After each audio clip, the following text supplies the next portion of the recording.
परमात्मा महावीर देव ने नमस्कार करीने वीर परमात्मा ने याद करी अने आ विषय में आपणे आगळ वधीए। पेज नंबर 6 चाली रह्यो छे।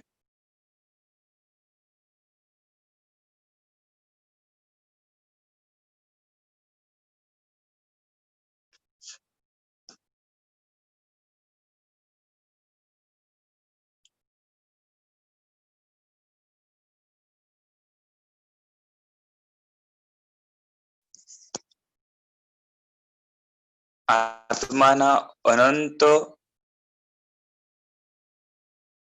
जन्म मरण थया पण आत्मा देहथी कदीय संपूर्ण जुदो नथी थयो। एक क्षण माटे पण देहातीत अवस्थानो अनुभव थयो नथी। शुं कहे छे के आज सुधी आपणे पोते एटले के आत्मा घणा बधा भवो एटले के घणा बधा जन्मो आपणे करीने आव्या छीए अने ज्यां आपणे जन्मीए एने जन्म कहेवाय अने जन्म पूरो थाय एटले मरण कहेवाय। एटले आज सुधी आपणे जन्म पण अनंतवार लीधो छे, मरण पण अनंतवार थयुं छे, पण कम्प्लीटली आपणे देहथी एटले के शरीरथी रहित, शरीरथी जुदा, शरीर वगરના આપણે ક્યારેય થયા નથી। માના પેટમાં જે જન્મે અને આ જે શરીર મળે છે એને સ્થૂળ શરીર કહેવાય છે, સ્થૂળ દેહ કહેવાય છે। મરીએ એટલે એ દેહનો વિયોગ થાય, એ દેહ ચાલ્યું જાય।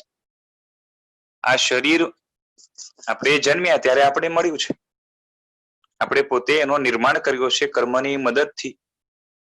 પેલા આહારમાંથી પેલા આહાર ગ્રહણ કરે વ્યક્તિ, આત્મા બીજા જન્મમાંથી આ જન્મમાં આવે તો સૌથી પહેલા જે જગ્યાએ એ જન્મે ત્યાં આહારમાંથી શરીર બનાવે, આહાર ગ્રહણ કરે અને આહારને પછી શરીરમાં કન્વર્ટ કરે અને જેમ જેમ એ ધીરે ધીરે મોટો થતો જાય એમ એમ એનો જે દેહ છે, શરીર છે એ પણ મોટો થતો જાય, એક લેવલ સુધી વધે અને પછી જ્યારે એનું ગળપણ વગેરે આવે ત્યારે પાછે દેહમાંથી એની સ્ટ્રેન્થ ધીરે ધીરે ઘટતી જાય અને છેલ્લે દેહ કામ કરવાનું બંધ કરી દે અને આત્મા ત્યાંથી વિદાય લે, જેને આપણે મૃત્યુ કહીએ છીએ।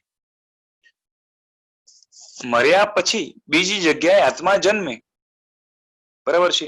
શું લખ્યું છે? અહીંથી મરીને પરલોકમાં જાઓ ત્યારે કાર્મણ અને તેજસ દેહ બીજા ભવમાં પણ સાથે આવે છે।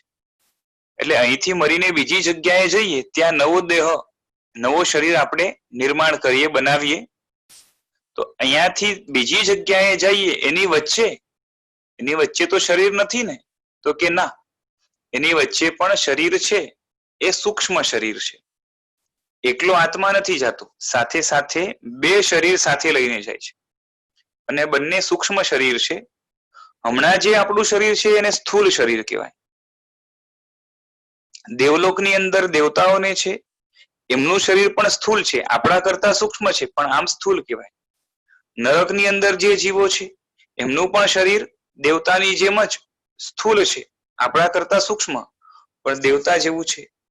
બાકી જાનવર થાય, પથ્થર, પાણી, જીવાત વગેરે જે પણ બને આ બધાનું જે દેખાતું શરીર એ સ્થૂળ શરીર છે, પણ આત્મા ક્યાંય પણ હોય જ્યાર સુધી એ મુક્ત નથી થતો, મોક્ષમાં નથી જતો ત્યાર સુધી એની સાથે બે શરીર સતત સાથે રહે છે।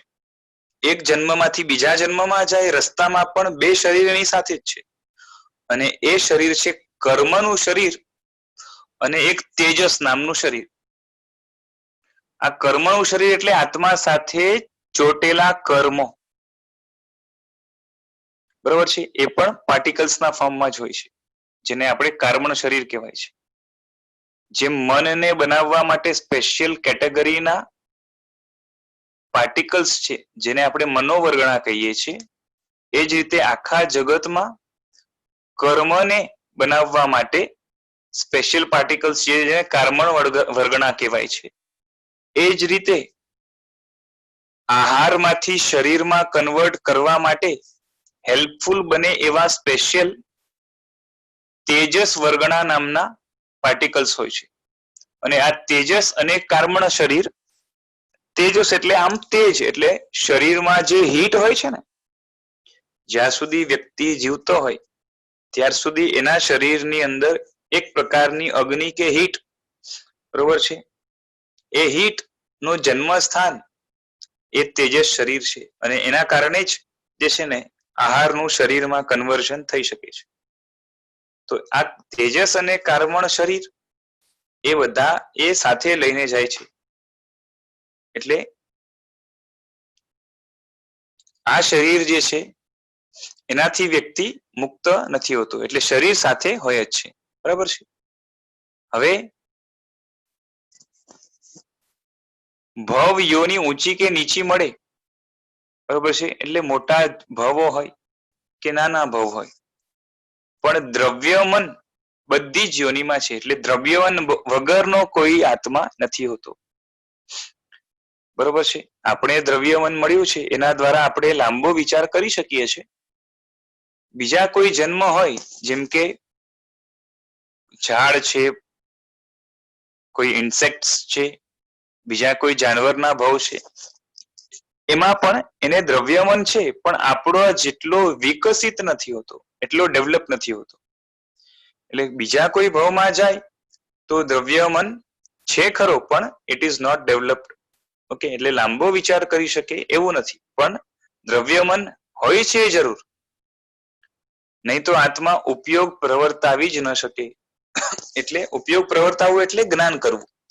એટલે કે આત્માએ જે હરેક ભાવની અંદર થોડો ઘણો ડિસિઝન લેવાનો તો આવે છે, બરાબર છે.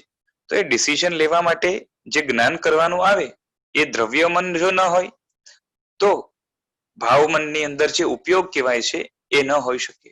બરાબર છે. આનું ડિટેલિંગ આગળ આવશે એટલે આપણે લાંબુ નથી ચલાવતા. અને હવે જે વિષય છે ને સતત કર્મબંધનું કારણ ભાવમન, તેના પ્રકાર અને પરિચય.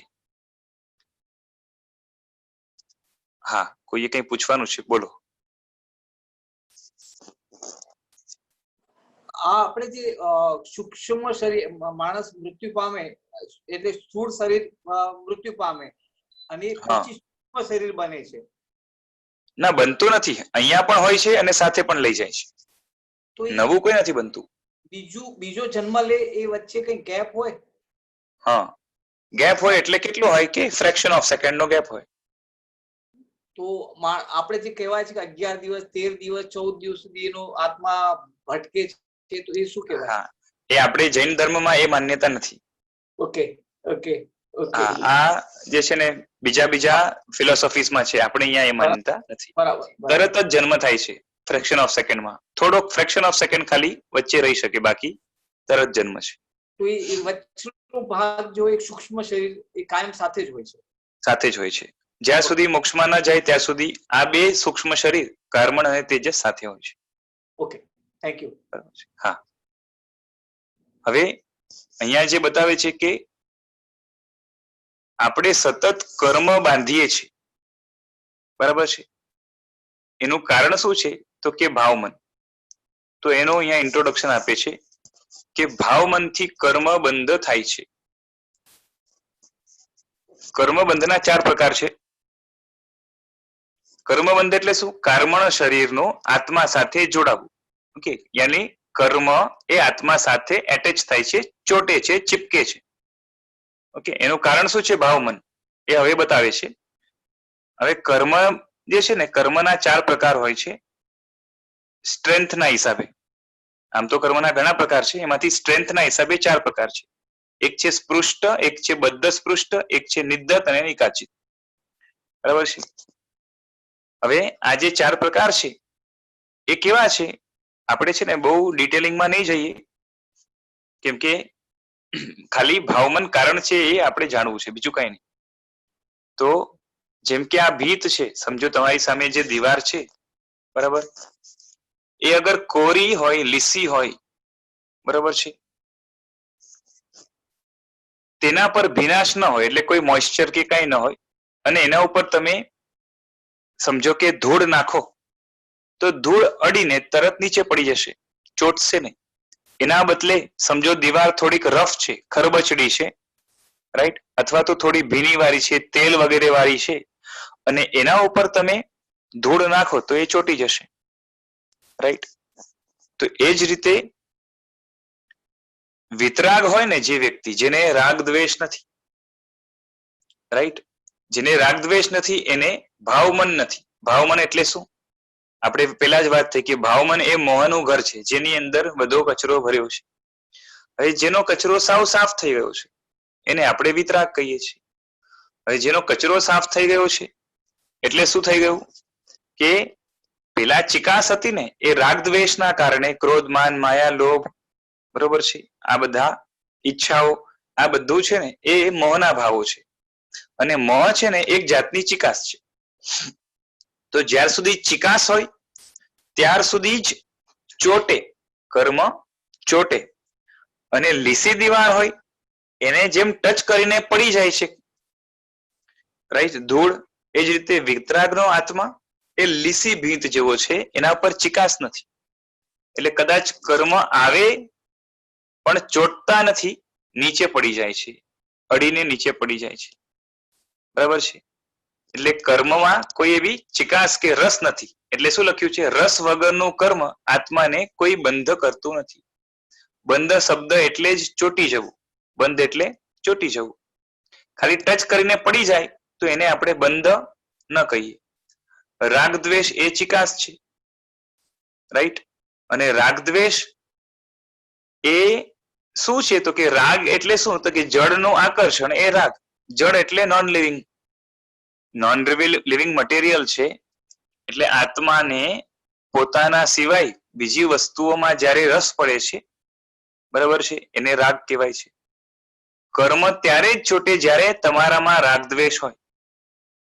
જે વ્યક્તિમાં રાગ દ્વેષ ના હોય એમાં ચિકાસ નથી, અને ચિકાસ નથી એટલે કર્મનો બંધ એને થતો નથી. ફક્ત મન, વચન, કાયાની પ્રવૃત્તિના કારણે સ્પંદન થાય છે, તેથી કર્મ આવીને સ્પર્શીને ખરી જાય છે. એટલે શું થશે કે મન, વચન અને કાયા, જેને કેવળ જ્ઞાન થઈ ગયું છે, હજી મોક્ષમાં નથી ગયા, એવા વ્યક્તિઓ એને મન, વચન અને કાયાની ક્રિયા છે, રાઈટ. પણ અંદરમાં મોહ નથી, ભાવમન નથી. અહીંયા મન લખ્યું એ કયું મન લેવાનું? દ્રવ્ય મન લેવાનું. ભાવમન એમને નથી. અને એમને વચનની ક્રિયા હોય, બોલવાનું પણ કદાચ થાય, અને કાયાની ક્રિયા, હાલવા ચાલવાનું, ઉઠવા બેસવાનું બધું થાય. એના કારણે અંદરમાં સ્પંદન થાય એટલે વાઇબ્રેશન થાય. તેથી કર્મ આવીને ચોટે ખરા. ચોટે એટલે ટચ થાય ખાલી, અને પછી ખરી જાય. લાંબો કાળ ચોટી શકે એવું નથી હોતું. એટલે લાંબો કાળ સુધી ચોટાડી રાખે એ કોણ છે? તો કે ભાવમન છે. અને એ જ કશાય છે. રાગ, દ્વેષ, મોહ, માન, માયા, અસૂયા. અસૂયા એટલે ક્રોધ, આસક્તિ, આવા જેટલા પણ પરિણામો છે. પરિણામ એટલે ઓકે, પરિણામ એટલે આમ ઇંગ્લિશમાં એને આપણે રિઝલ્ટ કહીએ, પણ અહીંયા પરિણામ કે પરિણતિ છે ને એનો અર્થ જૈન શાસ્ત્રોમાં જે છે ને ભાવ છે. એટલે આ બધા જે ભાવ છે, રાગ, દ્વેષ, મોહ, માન, એ બધા જે ભાવ છે એ બધા ક્યાં રહેલા છે? ભાવ મનમાં રહે છે. અને આવા અસંખ્ય ભાવોથી આત્મા પર સતત કર્મ આવ્યા કરે છે. સતત કોઈને કોઈ રાગ, દ્વેષ, ક્રોધ, માન, માયા, લોભ, આવા ભાવો આપણા મનમાં ચાલ્યા જ કરે છે. અને એના કારણે એક પણ ક્ષણ, એક પણ સેકન્ડ કે એક પણ ફ્રેક્શન ઓફ સેકન્ડ પણ એવી જતી નથી જ્યારે કર્મ આત્મા ઉપર આવીને ચોટતું નથી. એટલે કર્મ બંધાય છે કેનાથી? તો કે ભાવમનથી બંધાય છે, રાઈટ. વિશાલભાઈ, બોલો. મને એ કહો, અગર જો રાગ દ્વેષ કાંઈ પણ સામાન્ય પણ ઈચ્છા કરીએ કે સામાન્ય પણ ચીજ સારી લાગે અને Right. કર્મબંધ થતું હોય તો હા. એ રેવાય? એ તો પછી આપણે કર્મબંધ થયા વગર રહી જ નથી શકવાના. બરોબર છે.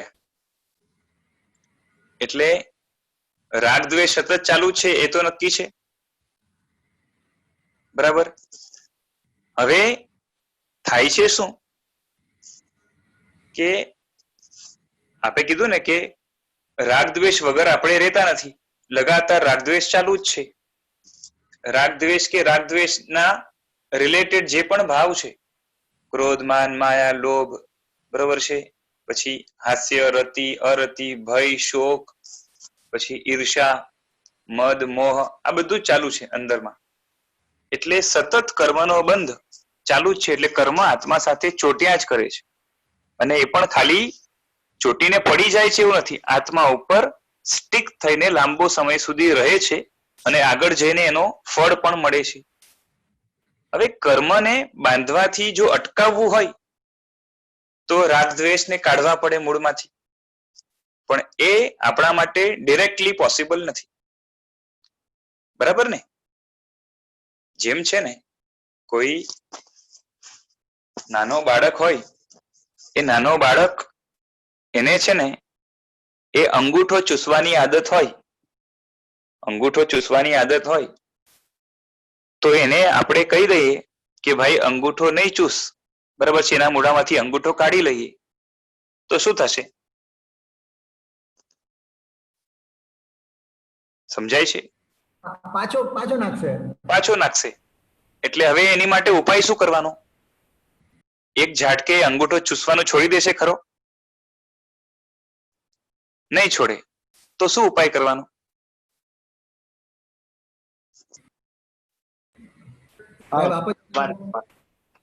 હા બોલો. વારંવાર એને કહેવાય. વારંવાર કહેવાથી નાનો બાળક છે, આમ તો છે ને સ્ટાર્ટિંગમાં વારંવાર કહેવાથી આગળ જઈને છોડશે, પણ હમણાં પણ જે છે ને એને છોડવાની પ્રેક્ટિસ કરાવવી હોય તો શું કરવું પડે? અંગૂઠા ઉપર કઈ કરવું કે એવું કઈ લગાડી દેવું. હા, અંગૂઠા ઉપર રૂ કે કંઈક લગાવી દે, છતાં પણ જે છે ને એ રૂ પણ ચાટશે, બરાબર છે, રૂ ભીનો કરશે. જનરલી આ એક બાબત છે. બાકી કોઈ પણ જાતનું જે વ્યસન કે આદત લાગી હોય તો એમાં આપણે શું કરીએ કે હાર્મફુલ વસ્તુ જ્યારે સેવતા હોય વ્યક્તિ, ત્યારે હવે અચાનક થી મૂકી નહીં દે. જેમ છે ને કોઈને સિગરેટનું પણ વ્યસન હોય તો સિગરેટ છોડાવવા માટે સિગરેટના બદલામાં બીજી કોઈક વસ્તુ આપીએ છે કે નહીં? આ સિગરેટ છોડાવવાના કેમ્પેન ચાલતા હોય ને, એમાં લોકો શું કરે કે સિગરેટ જેવી દેખાતી વસ્તુ કાં તો અમુક જાતની દવાઓ, એ જ રીતે કોઈએ કીધું કે જે છે ને અંગૂઠા ઉપર લાલ મરચું આપી દેવાનું, બરાબર છે. એટલે બીજા ઉપાયો આપણે કરતા હોઈએ છીએ. તો એ જ રીતે કાં તો જે છે ને એક વસ્તુ છોડાવવા માટે એને ટેમ્પરરી બીજી વસ્તુ આપી દઈએ કે ભાઈ છે ને અંગૂઠાની બદલે લોલીપોપ આપી દઈએ. તો લોલીપોપ એ કાં તો બીજું કંઈ પણ એને ભાવતું હોય એવી વસ્તુ આપી દઈએ. તો એમાં એનું મન એને શું ચૂસવું છે, તો હવે અંગૂઠાને ચૂસવાની આદત છોડાવી હોય તો લોલીપોપ આપી, એ જ રીતે સિગરેટને છોડાવવા માટે બીજી કોઈક વસ્તુ આપી. તો અહીંયા પણ એવું જ છે કે કશાયને છોડાવવા છે, રાગદ્વેષ છોડાવવા છે, તો પેલા તો શું કરવું પડે કે ખરાબ કશાયોને છોડાવી દેવા પડે અને સારા કશાયો જે છે ને એમાં એનું મન ચોંટાડવું પડે. દાખલા તરીકે કોઈ વ્યક્તિ છે, એને મ્યુઝિક બહુ ગમે છે અને મ્યુઝિકનો એને રાગ છે, તો આપણે કહીએ કે ભલે હમણાં અચાનકથી છે ને કઈ મ્યુઝિકનો રાગ એનો છૂટશે નહીં, પણ હવે એ પિક્ચરના ગીતો સાંભળે છે, એની બદલે એને આપણે જે છે ને ધાર્મિક ગીતો સંભળાવીએ. ધાર્મિકમાં પણ જે છે ને એકદમ પેલા ક્લાસિકલ ટાઈપના કાં તો એકદમ જ શું કહેવાય કે હાઈ લેવલના, જે એને સમજાય નહીં, મન ના ચોટે એવા એને ના સંભળાવીએ, એને ગમે એ ટાઈપના સંભળાવીએ. એમ કરતા કરતા એનું માઇન્ડ ડાયવર્ટ કરી શકાય. રાઈટ? તો એ જ છે કે પેલા એને લોલીપોપ આપવી પડે. તો અહીંયા પણ કર્મ બાંધવાનું અચાનકથી બંધ નહીં થાય, પણ એટલું છે કે મોટે ભાગે વ્યક્તિ પાપ કર્મ બાંધતો હોય છે, તો એને પુણ્ય કર્મ બાંધવા માટે એને લગાડી દેવાય. અને જ્યારે પાપથી ધીરે ધીરે એની પાપની આદતો તૂટી જશે અને પુણ્ય બાંધવામાં એ માહિર થઈ જશે, એના પછી ધીરે ધીરે કરીને પુણ્યને પણ કાઢવાનો પ્રયત્ન કરવો પડશે. આની માટે છે ને શાસ્ત્રમાં એક એક્ઝામ્પલ આપ્યું છે એકદમ જ મસ્ત, કે કોઈ માણસને છે ને કોન્સ્ટિપેશન થયું હોય, ઓકે, પેટમાં મળ જામ થઈ ગયો હોય અને નીકળતો નથી, 3-4 દિવસથી ટ્રાય કરે છે. તો હવે શું કરવાનું? તો એને છે ને એરંડ્યું, ખબર છે, કેસ્ટર ઓઇલ, કેસ્ટર ઓઇલ એને પાવામાં આવે એટલે પીએ કેસ્ટર ઓઇલ. કેસ્ટર ઓઇલ પીએ એટલે અંદરથી મળ જે છે, પેટમાં રહેલું જામ થઈ ગયેલું જે ખોરાક છે એ હવે કેસ્ટર ઓઇલના કારણે ઢીલું પડશે અને એને લૂઝ મોશન આવીને એ નીકળી જશે. રાઈટ? એટલે પેટમાં રહેલો મળ એને કાઢવા માટે કેસ્ટર ઓઇલ લાગે, પછી કેસ્ટર ઓઇલ ને કાઢવા માટે બીજી કોઈ વસ્તુ ન લાગે, એ આપમેળે ધીરે ધીરે કરીને નીકળી જાય. It doesn't take much effort. એ જ રીતે ખરાબ કર્મો બાંધવામાં આપણું મન સતત લાગેલું છે. ખરાબ કર્મ એટલે પાપ કર્મ, બરાબર છે. હવે શું કરવું પડે? તો એનું મન, બરોબર છે, એને ખરાબ કર્મથી છોડાવવા માટે વ્યક્તિએ શું કરવું પડે? સારા કર્મ એટલે કે પુણ્ય કર્મ એટલે કે શુભ પ્રવૃત્તિ, સારી ક્રિયાઓ કરવા માટે મન લગાડી દેવું પડે, જેથી એનું ખરાબ ક્રિયાથી ડિટેચમેન્ટ થશે. એમ કરતા કરતા જ્યારે એ પાપ પૂરું નીકળી જશે મનમાંથી અને એ મનની અંદર હવે પાપના ભાવ નથી પણ પુણ્યના ભાવ છે. પુણ્યના ભાવ પણ આમ જોવા જઈએ તો રાગદ્વેષ જ છે. ખરા જે છે ને છે રાગદ્વેષ જ, પણ સારા રાગદ્વેષ છે. પણ છેલ્લે તો સારા કે ખરાબ બધા રાગદ્વેષ કાઢવા પડશે. એટલે એના પછી સારા રાગદ્વેષ પણ કાઢવા પડશે, પણ it will not take much effort. Right? એટલે સારા રાગદ્વેષ છે એ ખરાબ રાગદ્વેષને કાઢવા માટે કેસ્ટર ઓઇલ જેવા છે. અને પછી કેસ્ટર ઓઇલ જેમ આપમેળે થોડાક એફર્ટ થી નીકળી જાય, શરીર થોડુંક એફર્ટ લે એટલે એ નીકળી જાય, એ જ રીતે થોડાક એફર્ટ થી સારા રાગદ્વેષ નીકળી જશે. અને એના પછી રાગદ્વેષ કમ્પ્લીટલી જ્યારે નીકળી જશે ત્યારે કર્મ બાંધવાનું બંધ થઈ જશે. એટલે આપણા માટે તો હમણાં શું છે? જ્યાર સુધી મનમાં ખરાબ એવા રાગદ્વેષ ભર્યા છે, ખરાબ કશાયો ભર્યા છે, પાપ કરાવે એવા કશાયો ભર્યા છે, બરોબર છે, પાપ કરે એવા ભાવો ભર્યા છે, ત્યાર સુધી આપણે માટે ઈલાજ શું છે? કે એને આપણે કન્વર્ટ કરીએ સારામાં. અને સારામાં જ્યારે આપણે એક્સપર્ટ થઈ જશું, માહિર થઈ જશું અને ખરાબ અંદરમાં નહીં બચે ત્યારે એને પણ કાઢવા માટે પ્રયત્ન કરવાનો રહેશે. પણ એ બહુ આગળની વાત છે. બરાબર છે? બોલો જયેશભાઈ. આ માણસ તરીકે કર્મ કરે છે તો એ કદાચ પરિવાર માટે કરે છે કે જેના પછી માટે કરતો હોય, તો એ કર્મ કોના માટે થાય? માણસે પોતે કર્યા કે એના દીકરાએ કર્યા કે એના પરિવાર માટે કર્યું? ને તો ખોટા સાચા કામ કર્યા તો એ પરિવાર માટે કર્યું. તો એ જો કેવું છે, થયું? જો કેવું છે કે દુનિયામાં પણ નિયમ છે કે તમે તમારા ઘરના લોકો માટે ક્યાંકથી ચોરી કરીને લાવો અને પકડાવો તો સજા કોને થાય? જે કરનારને જ થાય. બરોબર ને? તમે તમારા પરિવાર માટે ક્યાંકથી કંઈક ચોરી કરીને લાવ્યા અને તમે પકડાયા તો તમારા ઘરના લોકોને સજા થશે? કોર્ટમાં સજા તમારા ઘરના લોકોને થશે? નહીં થાય, તમને થશે. બરોબર ને? એ જ રીતે આપણે પણ પાપ કરીએ, ઘરના લોકો માટે કરીએ, એનો ફળ જે છે ને એ આપણે મળવાનું છે. અને એ ફળ ડિસ્ટ્રીબ્યુટ કરવા માટે બીજા લોકો નથી આવવાના. ઓકે. અને આનો તો જે છે ને ઉલ્લેખ આપણા નહીં પણ આર્ય જેટલા પણ દર્શનો છે એમાં ઠેર ઠેર બધી જગ્યાએ વર્ણન મળે. સામાન્ય જૂના લોકો હોય એમને પણ તમે પૂછો તો જિંદગીમાં કેટલી વાર એમણે સાંભળ્યું હોય કે તું બીજા માટે પાપ કરે છે પણ ભોગવવાનું તારે એકલા જ છે. બરાબર બરાબર. હા, બાકી જેના મનમાં જેટલા પાપના ભાવો હોય એને એટલું પાપ બંધાય અને એનું ફળ એને ભોગવવાનું આવે. Okay okay. હાજી. હવે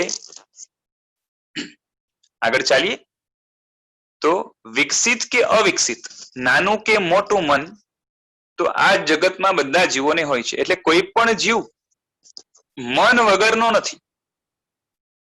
કોઈનું વિકસિત હોય જે લાંબો વિચાર કરી શકે, કોઈનું અવિકસિત હોય બહુ ડેવલપ ના હોય જેમ ઝાડ પાન છે, પણ થોડુંક પણ જેમાં જે આત્મા છે, જીવ છે, બરોબર છે, જીવની ખાસિયત શું છે? કોન્શિયસનેસ.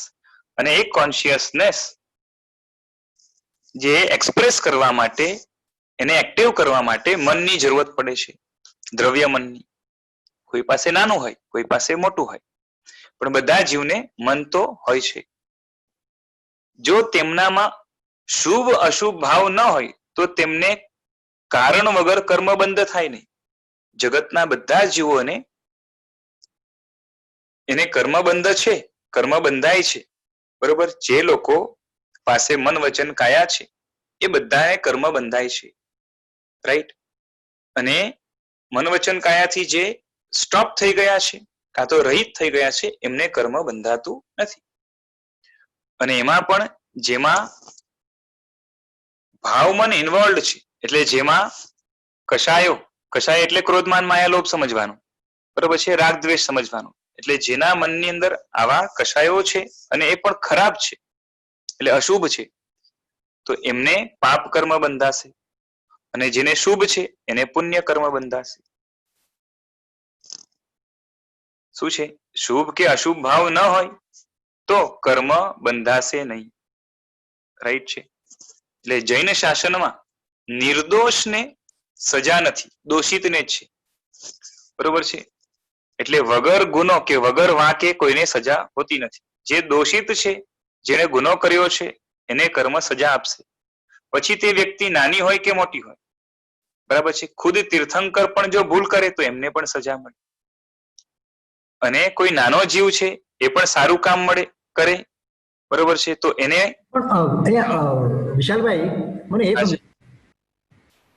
વિશાલભાઈ, હા હા બરોબર. અગર જો કોઈ પણ હું એક્ટિવિટી કરું, પૈસા કમાવું કે મારા પરિવારની સંભાળ રાખવું, દેખરેખ કરું, બધામાં મને કર્મ બંધાય એવું કેવું? હા.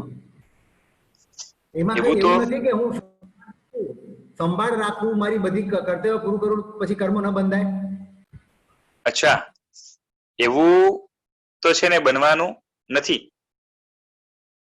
એટલું છે કે પુણ્ય કે પાપ બેમાંથી એક બંધાશે. કર્મ ન બંધાય, તમે કાર્ય કરો અને પાછે અંદરમાં પરિવારનો, હા એ છે કે તમે કાર્ય કરો છો પણ પરિવાર સાથે કોઈ જાતનો રાગ નથી, કોઈ જીવ પ્રત્યે દ્વેષ નથી, એવું હોય તો કર્મ નહીં બંધાય. પણ એટલું છે કે તમારે પરિવારના કર્તવ્ય બુદ્ધિથી શુભ ભાવ હોય તો પુણ્ય કર્મ બંધાય, અશુભ ભાવ હોય તો પાપ કર્મ બંધાય, પણ કર્મ બંધાશે તો ખરા જ. એટલે એનો મતલબ હું અગર જો પરિવારની પ્રોપર કેર કરું, જે કરવા જેવી, તો મને કર્મ બંધાશે, પાપ નહીં બંધાય, એવું પોસિબલ છે? હા પોસિબલ છે, એવું પોસિબલ છે. પણ કર્મ નહીં બંધાય એવું નહીં બને, બરાબર છે. અને પુણ્ય કર્મ આમ જોવા જઈએ તો આગળ જઈને સાધના માટે યુઝફુલ બનશે, એટલે એ આપણા માટે બેનિફિશિયલ છે, બરાબર છે. હા, તમે વિતરાગ થઈ ગયા હો, કોઈ જાતના રાગદ્વેષ ના હોય અને ક્રિયા કરો તો કર્મ આત્મા ઉપર ખાલી શું કહેવાય ટચ કરીને ખરી જશે, બરાબર છે. એમાં તો એવું થયું કે હું કમાવાની પણ એક્ટિવિટી કરું તો એની અંદર પણ મને પુણ્ય કર્મ બંધાઈ શકે છે. યસ બંધાઈ શકે છે.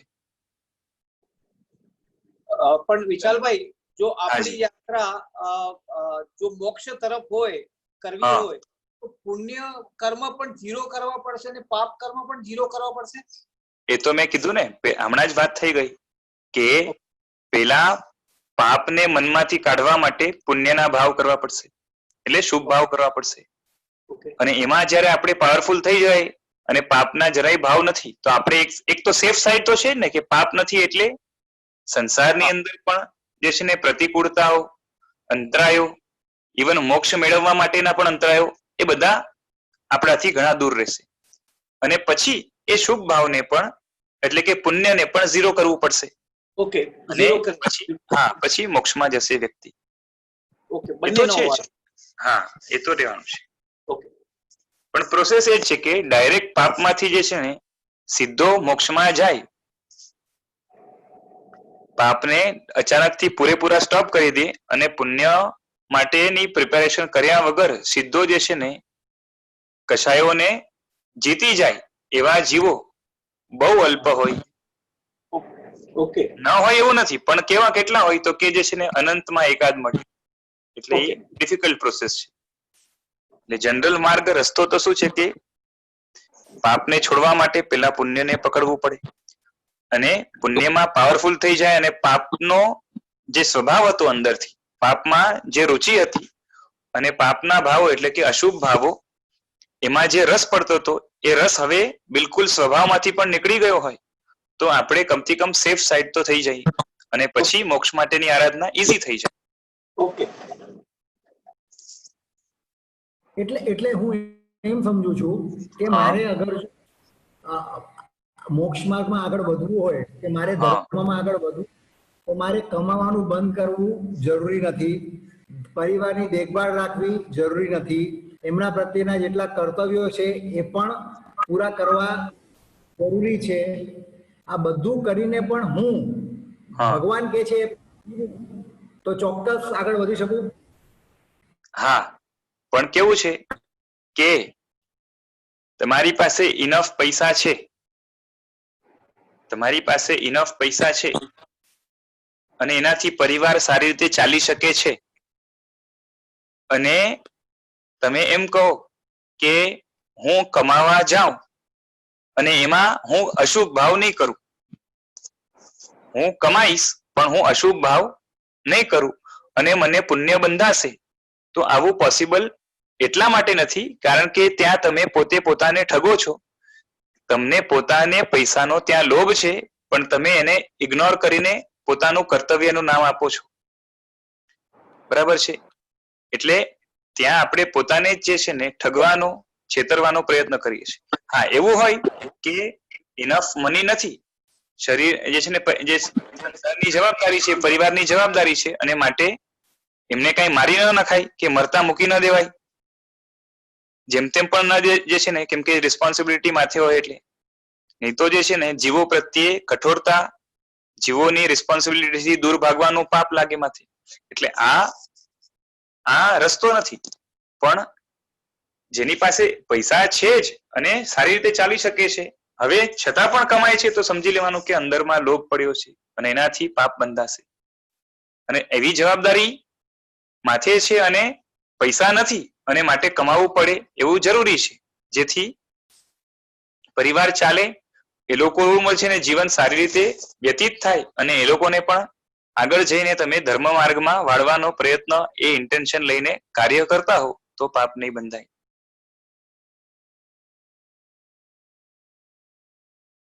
બરાબર છે? અને આમાં જેટલી આપણી જેન્યુનિટી હશે એટલે આપણે પ્લસ સાઈડમાં રહેશું, અને એમાં જેટલું પોતાને કે બીજાને ઠગવાનો પ્રયત્ન કરશું એટલું આપણું માઇનસ રહેશે.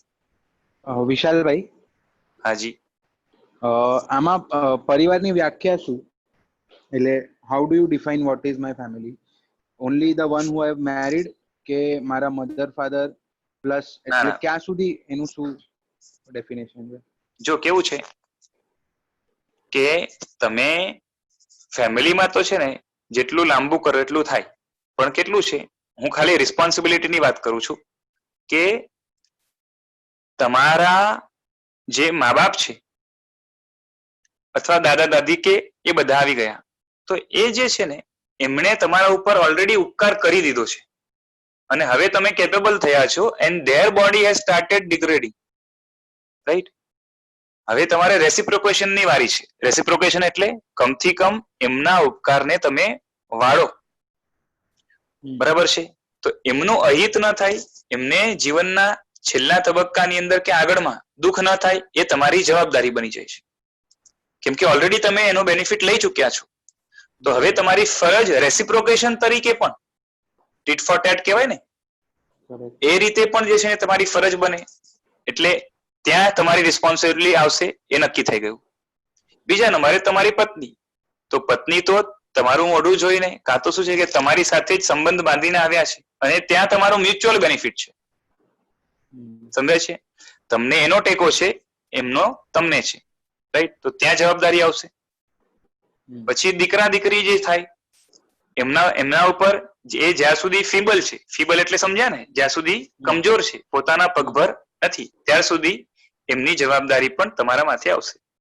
આના સિવાય બીજા કોઈની સીધી જવાબદારી આવતી નથી. પણ કોઈ વિશિષ્ટ ઉપકારી હોય તમારા જીવનમાં, જેને સમજો કે તમારા મા બાપ છે એ નાનપણમાં જે છે ને એમ આ તો શું કહેવાય કે સાઈડ ટ્રેક થઈ ગયા હોય, એટલે દૂર થઈ ગયા હોય, અને તમને તમારા મામાએ કે કાકાએ કે એમણે પાડ્યો હોય, મોટો કર્યો હોય, બરોબર, તો ત્યાં પણ રેસિપ્રોકેશન તરીકે તમારી જવાબદારી આવશે. અને વિશિષ્ટ ઉપકાર કરી શકો તો સારું, પણ કમથી કમ આટલી ફરજ તો આવશે. એટલે એમને જીવનમાં આગળના તબક્કામાં અગવડ ન પડે, પ્રોબ્લેમ ન થાય, એની માટેની જવાબદારી એક તમારી તમે પોતે કરો, કાં તો એની માટેની વ્યવસ્થા ગોઠવી રાખો કે જેથી એમનું આગળનું જીવન સારી રીતે પસાર થાય. એટલું એક સોશિયલ ફરજ તરીકે પણ આવશે ખરું. રાઈટ છે. આના સિવાયની સીધી જવાબદારી કોઈની નથી હોતી બીજી રિસ્પોન્સિબિલિટી તરીકે. હા બોલો. ભાઈ કે બેન હોય અને અગર જો ઇન નીડ હોય, રિક્વાયરમેન્ટમાં હોય તો જવાબદારી આવશે જ ને. હા, ત્યાં પણ આવશે. કેમ કે ત્યાં પણ પાછું તમે કેવું છે, નાનપણમાં ભાઈ બહેન સાથે પણ મ્યુચ્યુઅલ બેનિફિટમાં રહ્યા જ છો. સમજાય છે ને? તમને એમનો અને એમને તમારો ટેકો હતો જ, રાઈટ. પણ સીધી જવાબદારી નહીં આવે. ડાયરેક્ટ જવાબદારી જેને કહેવાય ને કે ફેમિલી તરીકે એક યુનિટ તરીકે, અને એમાં કેવું છે કે જેટલી જવાબદારી પત્ની, પુત્ર અને એ માતા પિતાની છે, એટલી જવાબદારી ભાઈ બહેન પ્રત્યે સીધી નહીં આવે. પણ એટલું છે કે લાગણીના સંબંધના કારણે અને સાથે સાથે તમારે મ્યુચ્યુઅલ બેનિફિટ થયા છે, અને એના કારણે, અને પાછળ શું છે કે નજીકનો સંબંધ હોય ને, નજીકના સંબંધમાં થાય શું કે તમે એની જો કેર ન કરો, ભાઈ છે કે બેન છે, એની જો તમે કેર ન કરો અને એ તમારી સામે દુખી હોય, ન કરો, તો તમે અંદરથી છે ને દીઠા બની જાઓ. દીઠા એટલે સમજાય છે ને? તમારું હૃદય કોમળ ન રહે, અને એ ધર્મને મંજૂર નથી. એટલે જવાબદારી તરીકે પણ આવે, અને એક જાતની શું કહેવાય કે ત્યાં વધારે, કેમ કે લાગણી જેટલી વધારે હોય એટલું ત્યાં કેર માંગશે, અને ત્યાં તમે કઠોર બનો તો તમારા દયાના પરિણામ છે ને મૂળમાંથી જાય. રાઈટ. અને સાથે એ પણ છે કે મા બાપ તમને જવાબદારી સોંપી ગયા હોય ભાઈ બહેનની, તો સ્પેશિયલી જવાબદારી આવશે. ત્યાંથી તમે છે ને પાછા ન ફરી શકો. કેમ કે એક વસ્તુ છે કે મા બાપે જે કીધું, મા બાપના વચનનું સીધું ઉલ્લંઘન ન કરાય. એટલે એમણે કીધેલું તો તમારે માનવાનું જ આવશે. ધર્મની દ્રષ્ટિ નથી કેતો, આ તો સોશિયલી પણ આ જ નિયમ લાગુ પડે. કેમ કે રાઈટ નાઉ તમારું જે એક્ઝિસ્ટન્સ છે આ ભવની અંદર, એ મા બાપના કારણે છે. એટલે એ મા બાપ જે કે એ તમારે કરવું પડે. બરાબર છે? હા, પછી અયોગ્ય વાત કરે અને એવું કંઈક હોય તો આખી એના માટે ધારાધોરણ જુદા છે, એનો આપણે લાંબો વિસ્તાર નથી કરતા. પણ આ કઈ અયોગ્ય માંગણી નથી એમની. એમનો જે એક્સપેક્ટેશન જે છે એ કોઈ, હાજી, એટલે બેઝિકલી બ્લડ રિલેશન હોવું જોઈએ. That is the blood relation તો બીજા પણ છે, પણ આ શું કહેવાય કે નજીકનું બ્લડ રિલેશન, ડિરેક્ટ. ઓકે. કેમ કે આમ હવે તમારા ભાઈની સાથે સીધું તમારું બ્લડ રિલેશન શું છે? તમે દીકરાને બ્લડ આપેલું છે, પત્ની સાથે બ્લડ રિલેશન નથી, માતા પિતા સાથે છે, બરોબર, રાઈટ. છતાં પણ પત્નીની જવાબદારી આવી ને, રાઈટ. રાઈટ. એ જ રીતે તમે હવે તમારું ને અને તમારા ભાઈનું કે બેનનું એ બ્લડ મા બાપની સાથે કોમન થાય છે, અને એવી રીતે ગણો ને તો તમારું તો છે ને બહુ મોટો ખાનદાન છે, બધાની સાથે બ્લડ રિલેશન આવશે. એ રીતે તમે ટ્રી ના હિસાબે જુઓ ને તો ઘણા બધા આવશે, પણ બધી જગ્યાએ જવાબદારી નથી હોતી. મેન તો એક વાત સમજી રાખો કે જેનો આપણે ઉપકાર લીધો છે, જેનો આપણે ઉપકાર લીધો છે એના પ્રત્યે ફરજ આવશે, અને જે આપણા આશ્રિત છે, આશ્રિત એટલે જે આપણી શરણમાં છે, બરાબર છે, એના પ્રત્યે જવાબદારી આવશે. પછી બ્લડ રિલેશન હોય કે ના હોય, તમારા ઘરના નોકર માટે પણ તમારી જવાબદારી રહેવાની. આપણે અહીંયા તો નીતિમાં છે ને નિયમ છે કે વ્યક્તિ પોતાના નોકરને દીકરાની જેમ રાખે, બરોબર છે. આ સામાજિક નિયમ છે, ધાર્મિક નહીં હો. કરેક્ટ. હા, તો આ પરિવારની ડેફિનેશન એક્સટેન્ડ થઈ ગઈ ને ખાનદાન સુધી ગઈ અને કદાચ એનાથી સમાજ એ જ કહું છું, ફેમિલીની ડેફિનેશન તો તમે જેટલી વધારો ને એટલી વધે. આખી દુનિયાને પણ તમે તમારી ફેમિલી બનાવી શકો. પણ હું તો ખાલી કહું છું કે રિસ્પોન્સિબિલિટી ક્યાં સુધી આવશે, કમ્પલ્શન તરીકે રિસ્પોન્સિબિલિટી ક્યાં સુધી આવશે, તો એની એક લિમિટ આવશે બસ.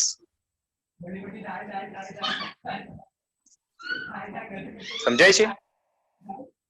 બરાબર. હા, ચાલો આગળ વધીએ. હા, માઇક હવે જેનો ચાલુ છે ને ત્યાંથી પછી ડિસ્ટર્બ.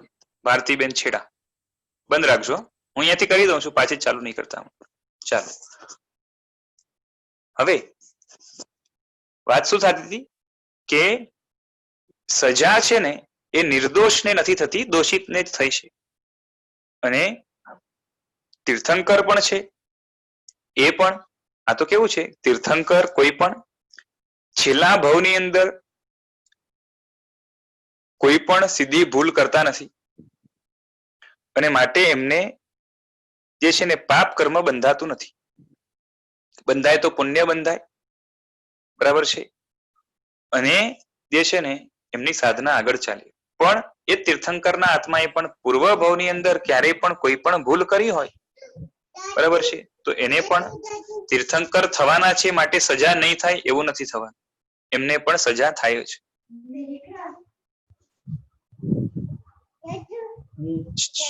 કોનું ચાલુ છે? અહીંયાથી બંધ કરું છું.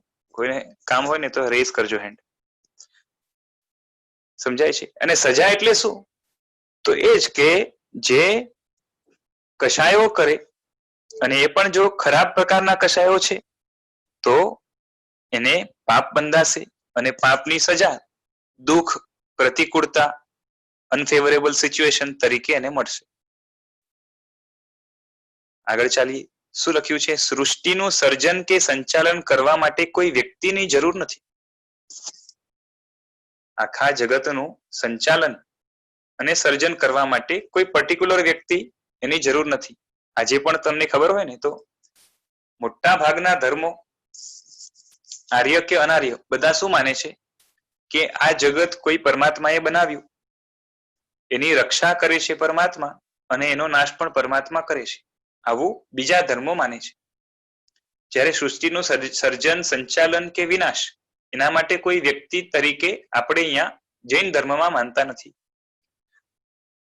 કારણ કે થાય શું કે સૃષ્ટિનું સર્જન એટલે આ જગત કોઈએ નિર્માણ કર્યું એવું આપણે કહીએ તો પ્રશ્ન પેલા એ આવે કે આ જગત કોઈએ બનાવ્યું તો એ બનાવ્યું કેમાંથી? કોઈ રો મટીરિયલ તો જોઈએ ને, બરાબર છે. હવે કોઈ એમ કે રો મટીરિયલ પડ્યું હતું અને એમાંથી, કેમ કે શૂન્યમાંથી સર્જન ન થાય ક્યારેય પણ, કઈ ને કઈ હોય એમાંથી બીજી વસ્તુ બને. તો રો મટીરિયલ જો પેલાથી હતું તો પાછો પ્રશ્ન આવશે કે એ રો મટીરિયલ ને કોણે બનાવ્યું? બરાબર છે. તો કોઈ કે ના એ તો પેલાથી હતું. હવે જો પેલાથી હોય, પહેલાથી કંઈક હોઈ શકે, કાં તો જે પરમાત્મા છે જેણે જગત બનાવ્યું એ પરમાત્માને કોઈ બનાવ્યા, તો એ પણ કહેશે કે પેલાથી હતા. તો તમે જો સ્વીકારવા તૈયાર જ છો કે કંઈક પેલાથી હોઈ શકે છે, તો આ જૈન ધર્મની અંદર આપણે કહીએ છીએ કે આ જગતની અંદર જેટલા પદાર્થો છે, જેટલી વસ્તુઓ છે એ પેલાથી જ છે અને કન્વર્શન છે ને એ થયા જ કરતું હોય છે જગતની અંદર. એટલે હર ક્ષણે સૃષ્ટિ એટલે કે જગત નવું બને જ છે અને હર ક્ષણે એ સૃષ્ટિનું સંચાલન ચાલ્યા જ કરે છે ઓટોમેટિક, બરાબર છે, કર્મના કારણે.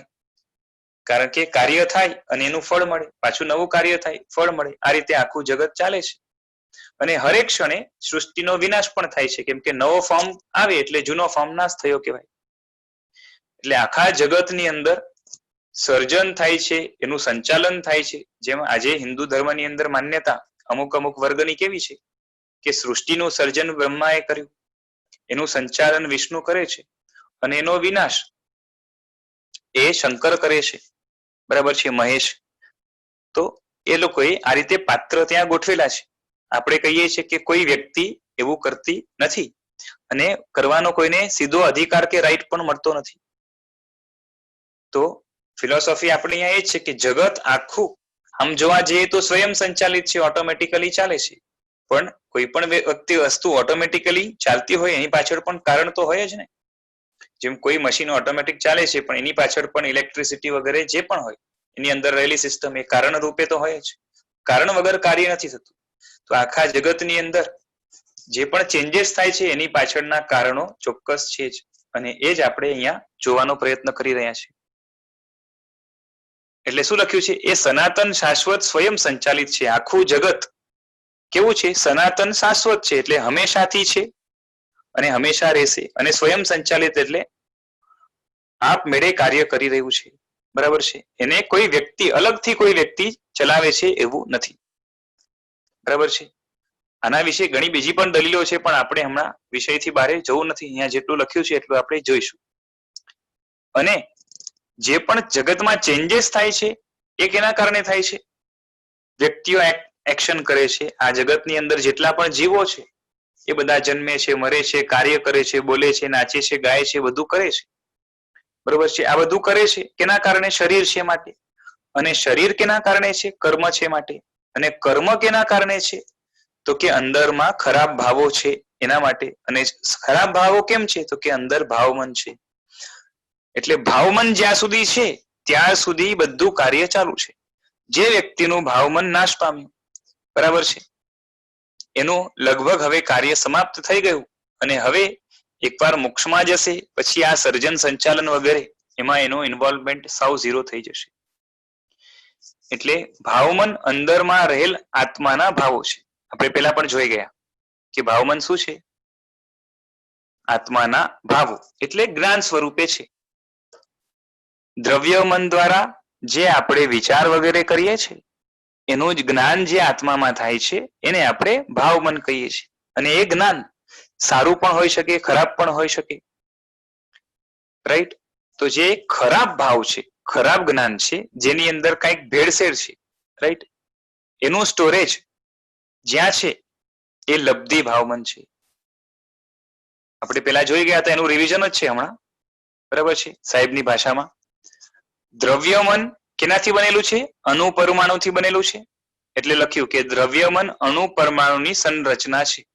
ઓકે, દ્રવ્યમન શું છે? અણુપરમાણુની રચના છે. આ ભાવમન 24 કલાક પુણ્ય ને પાપનો બંધ કરાવે છે. રાઈટ? કાં તો પુણ્યનો, કાં તો પાપનો, કાં તો બંનેનો. ભાવમન શું છે? પુણ્યનો, પાપનો, કાં તો ક્યારેક પુણ્યનો, ક્યારેક પાપનો, એ રીતે બંધ કરાવે છે. બંધ એટલે શું? સંબંધ. ઓકે, બંધ એટલે ક્લોઝ નહીં, સ્ટોપ નહીં. બંધ એટલે સંબંધ. ઓકે, એટલે પુણ્ય અને પાપ કર્મ આત્મા સાથે જોડાય છે એને પુણ્યનો બંધ કે પાપનો બંધ કહેવાય. અને એ કેના કારણે છે? ભાવમનના કારણે છે. ભાવમનને સમજવા તેના થોડા પાસા સમજવા જોઈએ. ભાવમન સતત સક્રિય છે. કે ભાવમનને અલગ અલગ એંગલથી આપણે જોઈશું. અને ભાવમન છે ને એ કન્ટિન્યુઅસલી એક્ટિવ છે. સક્રિય એટલે એક્ટિવ. અર્થાત તમારો આત્મા એક ક્ષણ પર મનોભાવોથી શૂન્ય નથી હોતો. મનની અંદર ભાવ, પરિણામ, બરોબર છે, એ સતત ચાલ્યા કરે છે. ક્યારેય પણ મનમાં ભાવ ન હોય એવું બનતું નથી, કાં તો મનના ભાવો ન હોય એવું ક્યારેય બનતું નથી. વ્યક્તિ બેહોશ હોય, કોમામાં હોય, બરોબર છે, કંઈ પણ હોય, પણ મનની અંદર એટલે ભાવમનની અંદર કોઈને કોઈ જ્ઞાન હંમેશા ચાલુ જ રહે છે. પછી એ પ્યોર હોય કે ઇમ્પ્યોર હોય. હવે આગળ શું લખ્યું છે? પ્રતિક્ષણ, ઓકે, એવરી મોમેન્ટ તમારા આત્મામાં મનોભાવો જન્મે છે અને વિલીન થાય છે. હર ક્ષણ મનની અંદર ભાવો પેદા થાય છે અને નાશ પામે છે. દાખલા તરીકે, ઓકે, હાજી બોલો.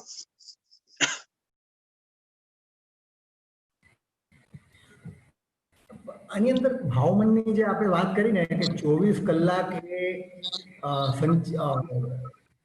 મનોભાવથી એક્ટિવ રહે છે. હા,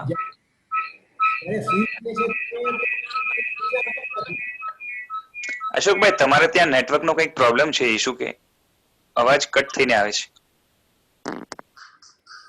આપણે સુઈ જઈએ છીએ હા ત્યારે તો કઈ વિચાર હોતા નથી, તો ભાવ મનમાં કેવી રીતે કઈ છે? અચ્છા, એટલે વિચાર ન હોય તો ભાવ મન કઈ રીતે એક્ટિવ છે આજ પૂછો છો ને? જી જી. હા હા, તો શું છે કે તમે સાવ વિચારથી શૂન્ય, એકદમ જ વિચારથી શૂન્ય ક્યારેય હોતા નથી. એ છે કે લાંબો વિચાર ન હોય એવું બને, એકદમ શોર્ટ વિચાર હોય એવું બને, પણ કમ્પ્લીટલી કેવું છે, ઇન્ટેન્સ વિચાર એકદમ કોન્શિયસનેસ જ્યારે જાગૃત હોય ત્યારે હોય છે. જ્યારે કોમાની અવસ્થા હોય, જ્યારે શું કહેવાય કે બુદ્ધિ મંદ થઈ ગયો હોય, ત્યારે પણ વિચાર સતત ચાલુ જ છે. વગર વિચારે, વિચાર એટલે દ્રવ્યમનની ક્રિયા છે, એટલે દ્રવ્યમન જો એક્ટિવ નહીં હોય તો ભાવમનની અંદર ભાવ નહીં આવે. એટલે વિચારની ક્રિયા નાનો જીવ હોય કે મોટો જીવ હોય એને પણ સતત ચાલુ તો છે જ, પણ કેવું છે કે એકદમ એક્સપ્રેસ ન થાય. એકદમ જ શું છે કે વિચાર એકદમ એવા ઝાંખા હોય જેના કારણે આપણે લાગે કે મેં કંઈ વિચાર્યું નથી, બરોબર છે, પણ ન હોય વિચાર એવું બનતું નથી. કોમામાં પણ હોય તો મંદ, અત્યંત મંદ પણ વિચાર શક્તિ ત્યાં ચાલુ છે, ઝાંખી પણ ખરી. એટલે આપણે લાગે કે વિચાર વગર ભાવમન કઈ રીતે એક્ટિવ હોય, તો એવું નથી. વિચાર છે ચાલુ, પણ કેવા છે કે એનો ફોર્સ, એની સ્ટ્રેન્થ બહુ અલ્પ હોય છે. એટલે આપણે લાગે કે મેં વિચાર્યું નથી, પણ વિચાર વગરનું જે છે ને એવું હોતું નથી. એટલે આપણે હમણાં જોઈ ગયા કે દ્રવ્યમન છે અને દ્રવ્યમન કાર્યરત હોય તો જ ઉપયોગ પ્રવર્તાવી શકે. લાસ્ટ ટુ લાસ્ટ પેરેગ્રાફમાં આપ્યું છે જે, બરાબર છે. એટલે દ્રવ્યમનનું કાર્ય શું છે? વિચાર. એટલે આમ કહેવાય કે ઓલમોસ્ટ વિચાર વગરની અવસ્થા, પણ કેવું છે ત્યાં એકદમ ફીબલ, એકદમ મંદ વિચાર છે. એટલે આપણે જાણે વિચાર નથી એવું લાગે, બરાબર છે. બાકી તો કેવું છે કે આત્માનો પોતાનો સ્વભાવ જ છે જ્ઞાન. જ્ઞાન વગરનો આત્મા ન હોય, પણ જે જ્ઞાન છે એને ઉપસ્થિત કરવા માટે એ દ્રવ્યમનને સહાયની જરૂર પડશે. પછી એ સ્ટ્રોંગ હોય કે ફીબલ હોય એ રહેવાનું છે. ખ્યાલ આવ્યો? જી જી. હા. પછી સાવ ફીબલ હોય એટલે આપણે કહીએ કે જાણે વિચાર નથી, બરાબર છે. ઘણીવાર વ્યવહારમાં પણ એવી વાત આવે કે મેં વિચાર્યું નહોતું, બરાબર છે. તો શાસ્ત્ર કહેશે કે તે વિચાર નથી કર્યો છતાં પણ ભાવ છે. પણ એનો અર્થ એવો નથી કે વિચાર કમ્પ્લીટલી નથી, પણ શું છે કે એકદમ અલ્પ હોય એની આપણે વિવક્ષા, એનું શું કહેવાય કે એને ગણતા નથી, નેગ્લિજિબલ, એને નિગ્લેક્ટ કરી દઈએ છીએ. તો એવી અવસ્થામાં પણ જે છે ને એ જ્યારે ભાવની શું કહેવાય દ્રવ્યમનની ક્રિયા એટલે કે વિચારની ક્રિયા બહુ અલ્પ હોય છે ત્યારે જાણે વિચાર નથી એવું લાગે છે, બાકી એવું સાવ નથી હોતું. અને શું લખ્યું છે કે હવે પ્રતિક્ષણ આત્મામાં મનના ભાવો પેદા થાય છે અને નાશ પામે છે. હા, હું એક્ઝામ્પલ આપતો હતો કે તમે જ્યાં હમણાં બેઠા છો, તમારી સામે જે વસ્તુઓ છે, બરોબર છે, આપણી સામે જે વસ્તુઓ છે, કોઈની સામે દીવાર હશે, કોઈની સામે ટીવી હશે, કોઈની સામે કાચ હશે, પડદા હશે, આપણી સામે મોબાઈલ ફોન છે, જે પણ છે, રાઈટ? તો હવે એ જે વસ્તુ છે એ વસ્તુને જ્યારે આપણે જોઈએ છે એના ઉપર કંઈક વિચાર ચાલુ થાય. પછી ઘણા ફોર્સમાં હોય વિચાર, ઘણાના ન પણ હોય. અને ઘણા શું છે કે સામે વસ્તુ હોય એના ઉપર વિચાર ના હોય, બીજી કોઈ વસ્તુ ઉપર વિચાર હોય, થર્ડ થિંગ, બહારની કોઈ વસ્તુ ઉપર, રાઈટ? તો એ વિચાર જ્યારે પેદા થાય છે ત્યારે શું થાય? દાખલા તરીકે મેં કોઈક જે છે ને ફરવાની જગ્યાનો હું વિચાર કરું છું, ઓકે, હું વિચાર કરું છું યુરોપની ટૂરનો, રાઈટ? કાં તો હું જઈ આવ્યો છું, કાં તો જવાનો છું, પ્લાનિંગ કરું છું. તો એ યુરોપનો કોઈ જગ્યાનો પિક્ચર મારા મનની અંદર બનશે, રાઈટ? અને એનાથી એક યુરોપનું જ્ઞાન થશે. આ યુરોપ, આની આ બિલ્ડિંગ, આવો આ કલર, બરાબર છે, આવી ગાડી, આ બધું ચાલશે. તો એ મનના ભાવો છે, અંદર જ્ઞાન છે. અને સાથે સાથે એ અગર ગમતી વસ્તુ હશે, ઓકે, તો એના પ્રત્યે રાગ પણ સાથે ચાલતો હશે, ઓકે. અરે વાહ, કેટલું સરસ. પણ પછી હા ત્યાં છે ને આ પ્રોબ્લેમ ન થવો જોઈએ, આ ન થવું જોઈએ, બરોબર છે, કોઈ વિઝાનો પ્રોબ્લેમ ન થવો જોઈએ, અને ત્યાં રહેવાનો પ્રોબ્લેમ ન થવો જોઈએ, ત્યાં સગવડ બધી મળવી જોઈએ, ત્યારે કંઈક પ્રોબ્લેમ બીજી ન થવી જોઈએ. એટલે એવા પણ વિચાર આવશે. તો એવા વિચાર ચાલે છે ત્યારે દ્વેષ ચાલે છે, આ નહીં, આ નહીં, આ નહીં. પણ રાગ દ્વેષ, ઓકે, એના ભાવો પણ મનની અંદર સતત કઈ ને કઈ જે છે ને, જે આપણે જ્ઞાન કરશું એની સાથે રાગ કે દ્વેષ સારો કે ખરાબ ભળેલો રહેશે. ઓકે, તો એ બધું પણ ભાવ મનમાં ઉપયોગમાં થાય છે, કોન્શિયસમાં હોય છે, અને એના જ પછી અંદરમાં સંસ્કાર પડે છે. ક્યાં પડે છે? અનકોન્શિયસમાં, એટલે લબ્ધિમાં. રાઈટ? એ આપણે જોઈએ આગળ છે ને, આ જ પેરેગ્રાફમાં લાસ્ટમાં કોન્શિયસ અને અનકોન્શિયસ માઇન્ડનું ઇન્ટ્રોડક્શન કરી અને નેક્સ્ટ પેરેગ્રાફથી ઉપયોગ ને લબ્ધિ શું છે એ બતાવે છે. એટલે એક પણ ક્ષણ મનોભાવ વગરનો નથી, અને તેની ઘટમાળ એટલે કે એની સિક્વન્સ ચાલુ જ છે લગાતાર. રાઈટ? જીવ માત્રમાં કોઈ પણ જીવ એવો નથી જેને સતત કન્ટિન્યુઅસલી એટ એવરી મોમેન્ટ મનની અંદર કઈ ને કઈ ન હોય. કીડી જેવા નાના જીવને પણ પ્રત્યેક ક્ષણે ભાવ તો થતો જ હોય છે. બરોબર છે? કીડી છે અથવા તો નાનો કોઈ માઇક્રો ઓર્ગેનિઝમ લો, કોઈ પણ લો, એને કઈ ને કઈ જેટલી કોન્શિયસનેસ છે એમાં એના મનનો જે છે ને રોલ રહેવાનો છે. એને કઈ ગમી ગયું, ન ગમ્યું, બરોબર છે, એ બધું કેમ કે ગમો કે ન ગમો છે ને એ જ્ઞાનના કારણે જ થાય. જ્ઞાન, જે વસ્તુનું જ્ઞાન ન હોય એનો રાગ દ્વેષ ના હોય. એટલે જ્ઞાન તો રહેવાનું છે, અને જ્ઞાનના કારણે રાગ દ્વેષ પણ સાથે થવાના છે, કારણ કે અંદરમાં મોહ પડ્યો છે. બરોબર છે? લબ્ધિ મનમાં મોહ પડ્યો છે અને એની રિફ્લેક્શન ઉપયોગ મનમાં થશે. એટલે મનોભાવથી શૂન્ય કોઈ નથી.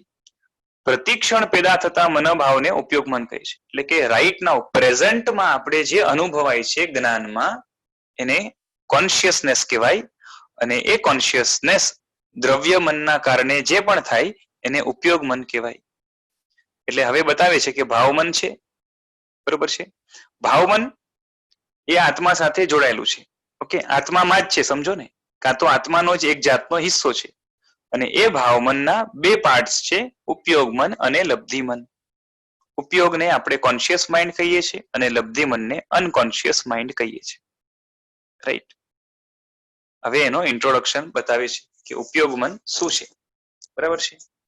હવે આમ તો છે ને 1 મિનિટ બાકી છે, એટલે આપણે હવે ચાલુ કરવું હોય તો કાલે જ કરશું. ખાલી મેં પેલા બતાવ્યું હતું, એ ખાલી એક રિવિઝન માટે કહી દઉં કે ઉપયોગ મન છે એ લાઈવ થિંગ છે. લાઈવ એટલે પ્રેઝન્ટ થિંગ છે. અને લબ્ધિ મન છે એ સ્ટોરેજ છે. બરોબર? જેમ મોબાઈલનો સ્ક્રીન હોય તો સ્ક્રીનમાં જે દેખાય છે એ લાઈવ છે, અને અંદરમાં જે સ્ટોરેજ છે એ લબ્ધિ છે. તો આત્મામાં પણ હમણાં જે અનુભવાય છે, રાઈટ નાઉ આપણે જે એક્સપિરિયન્સ થાય છે એ ઉપયોગ છે. ઓકે, આપણું જ્ઞાન જ્યાં જાય, આપણું જ્ઞાન રાઈટ નાઉ આપણે આપણું જ્ઞાન જ્યાં ફોકસ કરીએ, જે વસ્તુનું જ્ઞાન થાય એને ઉપયોગ કહેવાય. રાઈટ? એના સિવાય અંદરમાં એબિલિટી રૂપે જે પણ જ્ઞાન છે, એબિલિટી રૂપે હમણાં રાઈટ નાઉ જે છે ને એના ઉપર આપણો ઉપયોગ નથી, એના ઉપર આપણો જે છે ને કોન્સન્ટ્રેશન નથી, પણ અંદરમાં એબિલિટી રૂપે જે જ્ઞાન પડ્યું છે એ બધું લબ્ધિ મનમાં જાય છે, એટલે લબ્ધિ મન કહેવાય છે. Unconscious, it is not conscious. Okay, તો કોન્શિયસ છે એ કાઇનેટિક છે, અને અનકોન્શિયસ છે એ પોટેન્શિયલ છે. રાઈટ? એટલે એક્ટિવ અને ઇનએક્ટિવ. સર, હાજી બોલો. મેડિટેશનમાં જ્યારે શૂન્યાવસ્થા આવે છે તો એને કયા સ્ટેજમાં ગણાય? મેડિટેશનમાં શૂન્ય અવસ્થા આવે છે. હા, જ્યારે કોઈ વિચાર ન હોય. હા, વિચાર ન હોય. હા, એનો તો છે ને કેવું છે, જવાબ તમને હમણાં આપી દીધો છે કે આપણે લાગે કે વિચાર નથી, પણ જે છે ને જ્યાર સુધી આત્મા વિતરાગ ન થાય ત્યાર સુધી શૂન્ય મનસ્ક અવસ્થા સીધી નથી હોતી. એટલે ત્યાં અત્યંત ફીબલ થઈ જાય છે, સાવ મંદ થઈ જાય છે, પણ વિચાર વગરની અવસ્થા જે છે ને સીધા મેડિટેશનમાં એ નથી હોતી. મેડિટેશનમાં પણ નથી હોતી. ઓકે. હા, એટલે સાવ છે ને એ ઝીરો થાય. જેમ એવી ખાલી ફિલિંગ્સ હોય છે, ધેટ મીન્સ. હા, એ ફિલિંગ તો કેવું છે મને કે feelings વિચારોને લાગે કે કેવું છે, વિચારોને તમે મંદ કરતા કરતા, કેમ કે શું થાય છે મેડિટેશન ની અંદર, હમણાં જે મેડિટેશન કરાવે છે ને બધે, એમાં તો કેવું છે કે આપણું મન છે ને લગાતાર ફરે છે એટલે કન્ટિન્યુઅસ ભમ્યા કરે છે. હવે એને સ્થિર કરવા માટે આપણે કોઈ એક વસ્તુ પર કોન્સન્ટ્રેટ કરીએ, રાઈટ, શ્વાસ ઉપર કે કંઈક કરીને, અને એના કારણે શું કરીએ કે આપણે બાકી ઘણા બધા જે વિચાર એક્સ્ટ્રા આવતા હતા એને કટ ઓફ કરી દઈએ છીએ. બરાબર. એને શું કરી દઈએ છીએ, કટ ઓફ કરી દઈએ છીએ. પછી આપણે જે એક વસ્તુ ઉપર જે વિચાર છે એને આપણે ફીબલ એટલે એને પણ મંદ પાડી દઈએ, બરોબર છે, ઘણા લેવલ સુધી મંદ પાડી દઈએ, એટલે એના ઉપર બહુ કોન્સન્ટ્રેશન ન કરીએ, બરોબર છે. આમ છતાં પણ પૂરેપૂરું ઝીરો એ ક્યારેય હોતું નથી, અને એ સીધું જે છે ને એ વિતરાગ સિવાય કોઈને પોસિબલ પણ નથી. ઓકે.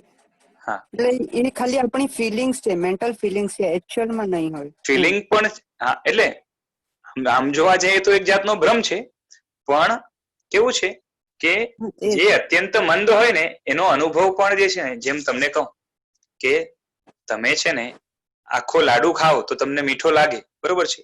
હવે એ લાડુમાંથી એકદમ જ નાનકડો કણિયો, એકદમ નાનકડો, એ તમારી જીભ ઉપર રાખી, બરાબર છે, એ હવે એ પણ મીઠો તો હશે જ, પણ તમને કઈ ફીલ નહીં થાય ખાસ, બરાબર, બરોબર છે.